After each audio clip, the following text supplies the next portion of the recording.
Isaiah chapter 35. The wilderness and the dry land shall be glad.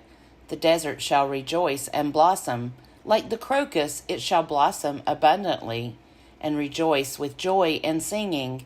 The glory of Lebanon shall be given to it, the majesty of Carmel and Sharon. They shall see the glory of the Lord, the majesty of our God. Strengthen the weak hands, and make firm the feeble knees. Say to those who are of a fearful heart, Be strong, do not fear. Here is your God. He will come with vengeance, with terrible recompense. He will come and save you. Then the eyes of the blind shall be opened, and the ears of the deaf unstopped. Then the lame shall leap like a deer, and the tongue of the speechless sing for joy. For waters shall break forth in the wilderness, and streams in the desert. The burning sand shall become a pool, and the thirsty ground springs of water. The haunt of jackals shall become a swamp. The grass shall become reeds and rushes. A highway shall be there, and it shall be called the Holy Way. The unclean shall not travel on it, but it shall be for God's people. No traveler, not even fools, shall go astray. No lion shall be there, nor shall any ravenous beast come up on it. They shall not be found there, but the redeemed shall walk there, and the ransomed of the Lord shall return, and come to Zion with singing.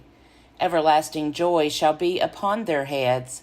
They shall obtain joy and gladness, and sorrow and sighing shall flee away. Isaiah chapter 36. In the 14th year of King Hezekiah, King Sennacherib of Assyria came up against all the fortified cities of Judah and captured them.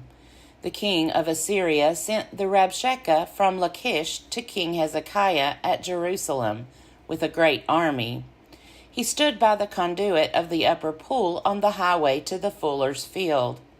And there came out to him Eliakim, son of Hilkiah, who was in charge of the palace, and Shebna the secretary, and Joah, son of Asaph, the recorder. The Rabshakeh said to them, Say to Hezekiah, Thus says the great king, the king of Assyria, On what do you base this confidence of yours? Do you think that mere words are strategy and power for war? On whom do you now rely, that you have rebelled against me? See, you are relying on Egypt, that broken reed of a staff, which will pierce the hand of anyone who leans on it. Such is Pharaoh, king of Egypt, to all who rely on him. But if you say to me, We rely on the Lord our God, is it not he whose high places and altars Hezekiah has removed, saying to Judah and to Jerusalem, You shall worship before this altar? Come now, make a wager with my master the king of Assyria. I will give you 2,000 horses, if you are able on your part to set riders on them. How then can you repulse a single captain among the least of my master's servants, when you rely on Egypt for chariots and for horsemen?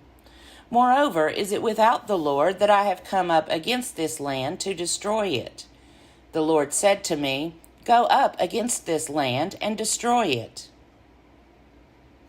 Then Eliakim, Shebna, and Joah said to Rabshakeh, Please speak to your servants in Aramaic, for we understand it. Do not speak to us in the language of Judah within the hearing of the people who are on the wall. But Rabshakeh said, Has my master sent me to speak these words to your master and to you, and not to the people sitting on the wall, who are doomed with you to eat their own dung and drink their own urine? Then the Rabshakeh stood and called out in a loud voice in the language of Judah, Hear the words of the great king, the king of Assyria. Thus says the king, Do not let Hezekiah deceive you, for he will not be able to deliver you. Do not let Hezekiah make you rely on the Lord by saying, The Lord will surely deliver us. This city will not be given into the hand of the king of Assyria. Do not listen to Hezekiah, for thus says the king of Assyria, Make your peace with me and come out to me. Then every one of you will eat from your own vine and your own fig tree, and drink water from your own cistern, until I come and take you away to a land like your own land, a land of grain and wine, a land of bread and vineyards. Do not let Hezekiah mislead you by saying, 'The Lord will save us.' Has any of the gods of the nations saved their land out of the hand of the king of Assyria? Where are the gods of Hamath and Arpad? Where are the gods of Sepharvaim? Have they delivered Samaria out of my hand? Who among all the gods of these countries have saved their countries out of my hand, that the Lord should save Jerusalem out of my hand?" But they were silent and answered him not a word, for the king's command was, "Do not answer him." Then Eliakim, son of Hilkiah, who was in charge of the palace, and Shebna the secretary, and Joah, son of Asaph the recorder, came to Hezekiah with their clothes torn, and told him the words of the Rabshakeh.